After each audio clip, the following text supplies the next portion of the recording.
जय गुरु जी। संगत जी, गली जोग ना होए। गुरु जी ये शब्द रोज ही सुनना और संगत को सुनाना। गुरु जी कहते थे कि कहते गल्ला नाल जोग नहीं हुंदा।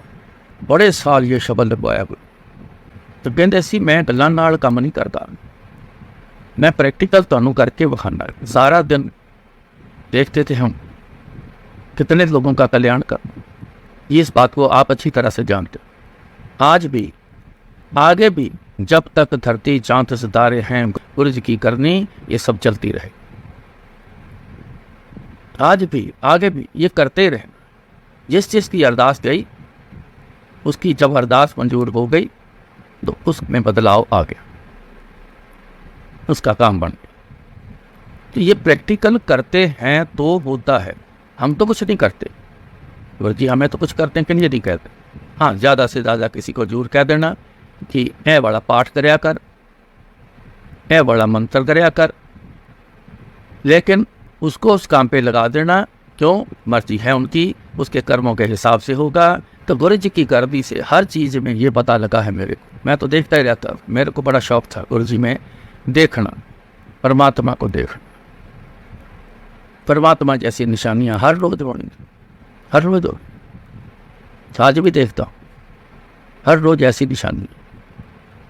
तो जोगी गंज परमात्मा उसको कहते हैं, गुरु उसको कहते हैं जो सबको एक नज़र से देखे, और अगर कोई उसमें फ़र्क है तो उसको एक जैसा कर दे।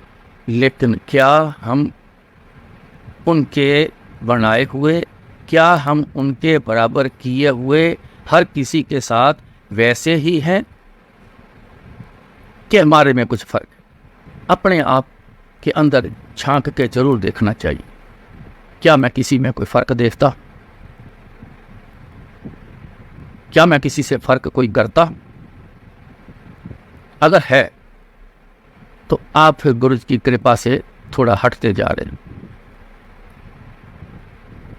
इसी बात पे गुरु जी ने शब्द सुनाया करना, अव्वल अल्लाह नूर उपाया कुदरत के सब बंदे, एक नूर ते सब जग उपजया कौन भले को मंदे। हम शब्द लगाते हैं बिना सोचे समझे। कान को अच्छा लगा तो प्लेलिस्ट में डाल दें, मीनिंग हमें पता नहीं, किसी को संदेश क्या जाना है पता नहीं। थोड़ा इसको समझकर प्लेलिस्ट में डालो, दुनिया को संदेश गुरु जी का जाए। गुरु जी शब्द चुन चुन कर इसलिए लगाते थे क्योंकि आपको कोई बात समझ आए, जिंदगी अपनी जीने की, गुरुओं के पास आने की, कर्म सोच समझ के करने की, सभी बातें वो देख के ध्यान रख के तो गुरु जी ऐसे शब्द लगाते थे। अब क्यों लगाते थे ये? अव्वल अल्लाह नूर उपाया कुदरत के सब बनते, वो तो सब एक हैं, एक में अनेक हैं, पर है वो एक है। वो आगे अनेक में वो है, आज गुरु जी के रूप में वो है तो वही। जो अपने आप को मान जाता है, अपने नुक्स देख लेता है, अपनी कमियां देख लेता है, वो तो ये बोलता है जेता समुंद सागर नीर भरिया देते अवगुण हमारे, दया करो किछ मेहर उबावो डूबते पत्थर उतार। मेरे में तो समुंदर में जितना पानी भरा इतने मेरे में अवगुण है, तो माना है तभी कह रहा है। भगत परीची ने कहा एक बार, जे तू अकल लतीफ़ है, ध्यान से सुन, जे तू अकल लतीफ़ है मारे लिख ना लेख, अपने गिरे बांध में सिर नीमा कर दे सच जानना। हम बहुत अक्लमंद साबित करते हैं अपने आप, हम बहुत शो करते हैं मेरे जितना सियाना कोई, लेकिन काम जब करते हैं तो वो सियाना नहीं होता। वो सियाने वाला काम कोई नहीं, वो कर्म हो जाता है, बुरे कर्म में आ जाते हैं, हमें होश नहीं होती उसकी क्या कर्म करते हैं। इसका एक ही तरीका है, दया करो। ये अरदास करना, आप सारे अरदास किया करो, दया करो किछ मेहर उपावो डूबते पत्थर तारे। आपने वो पत्थर तार दिए जो डूबने वाले। इतिहास आप जानते हो, जब लंका जाना था श्री रामचंद्र के, फौज लेकर जाना। समुंदर का एक बड़ा हिस्सा है, कैसे पार करना है। तो उनके संगत हर पत्थर पर राम का वर्ड लिखती गई। खाली लिखने से फिर बात फिर वही आनी, खाली लिखने से कुछ नहीं होना, गल्लें जोग ना हुई, खाली लिखने से कुछ नहीं होना। उसको याद करके जब आप लिखोगे ना, तो याद के थ्रू उस लिखत में फिर पावर आती। तो पत्थर तैर गया। जैसे उस समय पत्थर तारे हैं, उसी तरह उन पत्थरों की तरह मुझे भी गुरुजी तार दो। बुरे कर्मों से पत्थर जैसा बन के डूबना चाहो। सो आप भी गुरु जी को याद करने का प्रैक्टिकल किया करो, हर समय याद रखने का प्रैक्टिकल किया करो। किसी को बुरा कहने का हमें कोई हक नहीं, किसी को मत बुरा कहा। आदत डाल, सब चंगा ही चंगा, सब अच्छा ही अच्छा, क्यों उसका बनाया। मेरे साथ मेरा प्रैक्टिकल है, ईर्ष्या द्वेष ये होते रहे, शुरू से पहले दिन से होते रहे। सुनकर मन को थोड़ा दुख लगना, गुरुजी ने मेरी शक्ल देखते रहना, उनको तो जान ही जान है, सब पता है इस बात का दुख है। उन्होंने मेरे को एक ही बात समझाई, एक बार जलंधर में समझाई तो एक बार दिल्ली में समझाई। तरीका एक ही था, तू मेरा बता, तू कुछ करदा पे ता तेरे वल देख के ईर्षा बोली, जे यही तू कुछ ना करदा होवे, तीर्थ सेवा ना करदा होवे, जलंधर दा मंदिर बना, दिल्ली दा बनाया, ग्रेटर कैलाश दा कीता, ये सारे काम ना करदा होवे, तो तेन कौन कुछ कहेगा? कोई कुछ नहीं कहेगा। दुनिया दे विच कहते इस तरह चलता है, तू परवाह ना कर, तू मेरा बंदा, तू मेरे वाल ध्यान रख, तेरा ध्यान मेरे वाल होना चाहिए, तेरा ध्यान दुनिया वाल नहीं होना चाहिए, दुनिया दी गल्लां वाल नहीं होना चाहिए। कहते ध्यान एक तरफ हुंदा है, या मेरे वाल या एक दुनिया वाल। दिल्ली में भी मेरे को ऐसा ही सोचा। जब बड़े मंदिर का प्लॉट खरीदना था, बहुत से देखे मैंने प्लॉट, साउथ का एरिया कोई छोड़ा नहीं, पसंद ना आए, महाराज की मौज में नहीं आया पसंद कोई, ये पसंद आया जहाँ मंदिर बन चुका है। जब ये पसंद आया, दुनिया ने मेरे को, वहाँ आस पड़ोस कईयों ने मेरे को, मेरा दिमाग बड़ा उल्टा करने की कोशिश की। सरदार जी जगह देख रहे हो कैसी है, लगता है आपको किसी बंदे ने हजारों लाखों साल से यहाँ किसी ने पैर रखा होगा। किसी ने कहा ये सांपों की धरती है इसीलिए छूटी पड़ी है, इसको कोई हाथ नहीं लगाता। कोई कुछ कहे, कोई कुछ कहे। किसी ने कहा यहाँ पानी नहीं, नहीं तो ये गबका बिक चुका होता। बड़ी दुनिया ने मेरे को बड़ा कुछ कहा। बस दीवार में एक ही बात याद रखेंगे, वो बंदिया गुरु जी की तरफ देख, लोगों की तरफ मत देख, तो गुरु जी की तरफ देख। गुरु जी का क्या इशारा है, ध्यान गुरु जी की तरफ।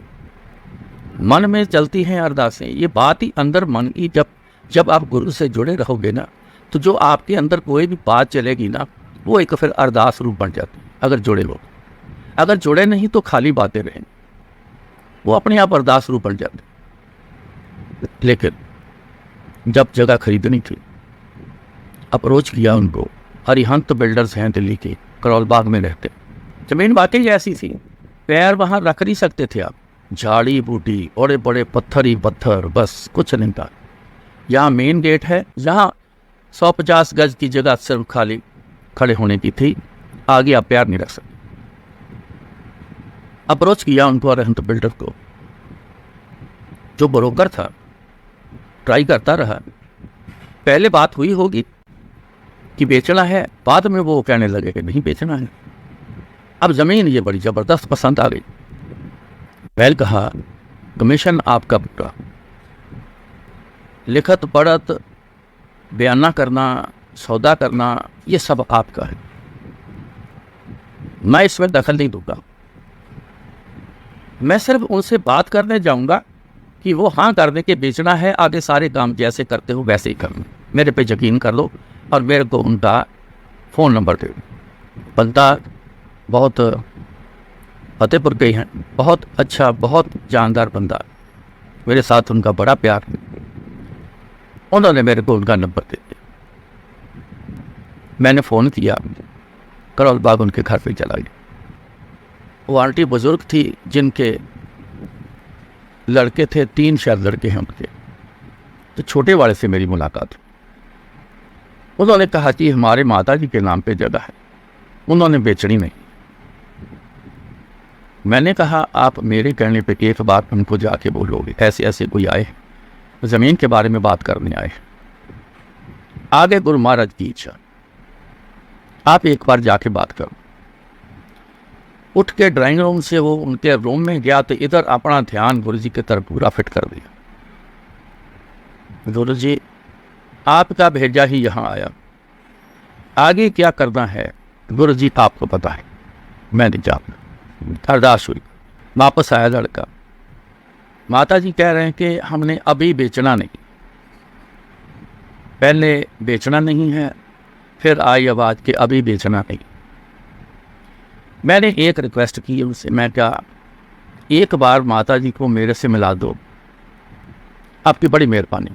बेचना ना बेचना दूसरी बात है, मेरे को अपने माता जी से एक बार दर्शन करा दो, मिला दो। उठ के गया, उन्होंने बोला, 2-4 मिनट में वो बहुत बुजुर्ग थे, वो आए, बैठ गए। अपने पास एक ही तरीका है शुरू से, गुरु जी का गुणगान कर, यही शुरू से गुरु जी ने करवाया है। पूरी सेवा सारी ली है, हर तरह की सेवा पूरी ली है, डट के ली है। जो मेरी झोली में शुरू से डाला है वो है गुरु जी का गुणगान कर, वो भी उन्होंने मेरी झोली में डाला। मैंने सत्संग उनको सुनाना शुरू किया, आँखों वाला अपना सत्संग उनको मैंने सुनाना शुरू कर दिया। पहले थोड़ा अनकंफर्ट से होकर बैठे थे कि कुछ सेकंड में बात करके तो मैं अंदर चली जाऊंगी। जैसे जैसे मैं सत्संग सुनाता गया, वो बुजुर्ग जो थे वो थोड़ा सोफे पे आराम से बैठना शुरू, ढीले से सोने लगे। मैंने अपना पूरा जब सत्संग सुना दिया तो फिर मैंने कहा ऐसे कल्याण करने के लिए जगह ये चाहिए। गुरु जी के यहाँ पैसा नहीं चढ़ता, कोई चार्जेस नहीं है, 1 रुपया भी 1 पैसा भी माथा नहीं टिकवाते, कोई सामान नहीं मंगवाते। ऐसे जैसे आप बैठे हैं ऐसे खाली हाथ सब जाते हैं, झोली भरवा के आते। और वहाँ जाओ तो चाय प्रसाद मिलता है, लंगर भी मिल जाता।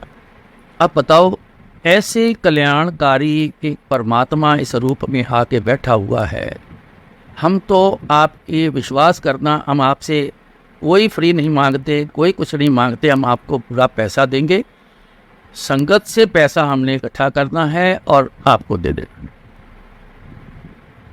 पैसा भी मिलेगा जगह का, और दूसरा सबसे बड़ा जो एक आपको बेनिफिट मिलना है वो मिलना है परोपकार का। आपने अगर जगह हमें दे दी, गुरु जी ने वहाँ पे कितने करोड़ों का कल्याण किया, कितने करोड़ों का आगे कल्याण करना है, कुछ ना कुछ आपके लेखे जरूर लिखा गया। ये बड़ा पुण्य का काम है। मेरे को फिर थोड़ी देर बाद जवाब, कल आप फ़ोन कर लेना, मैं कल आपको बता दूँ। उठ के वापस आ गया। नेक्स्ट डे फ़ोन किया, उन्होंने फ़ोन नहीं उठाया।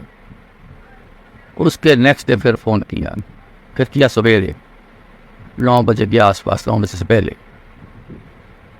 तब उन्होंने बोला कि कोई बंदा भेज दो, बात कर लेगा, हमारे ऑफिस की।